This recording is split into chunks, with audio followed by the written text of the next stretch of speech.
National 90 seconds के साथ मैं हूं हुमैरा और आज की अहम खबरें। वजीर आजम शहबाज शरीफ के ऐलान के मुताबिक आज मुल्क भर में ऑपरेशन बुनियादन मरसूस की कामयाबी पर यौम तशक्कुर मनाया गया। दूसरी जानिब सदर मुमलिकत आसिफ अली जरदारी ने कहा कि मुसल्लह अफवाज की बहादुरी ने हमें फतह से हमकिनार किया, हम अपनी खुद मुख्तारी पर कभी समझौता नहीं करेंगे। DGISPR लेफ्टिनेंट जनरल अहमद शरीफ चौधरी और सीनियर एयरफोर्स ऑफिसर ने मुश्तरका प्रेस कॉन्फ्रेंस में बैनुल अक़वामी मीडिया को भारतीय राफेल तैयारे गिराने के नाकाबिल तरदीद सबूत पेश किए।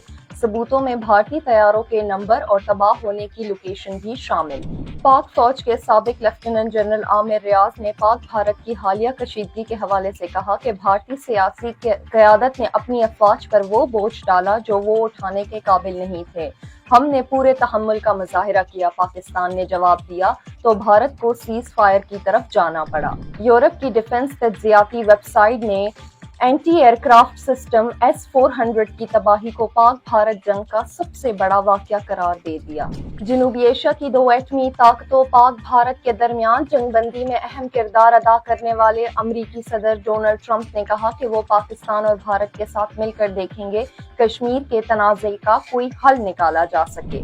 भारत को सबसे गैर मुतवक्का झटका पाकिस्तान की साइबर वॉर से लगा, जिसे माहिरीन पाकिस्तान तारीख का सबसे बड़ा साइबर अटैक करार दे रहे हैं। अब तक के लिए इतना ही। मजीद अपडेट्स के लिए सुनो पख्तूनख्वा के साथ रहिए।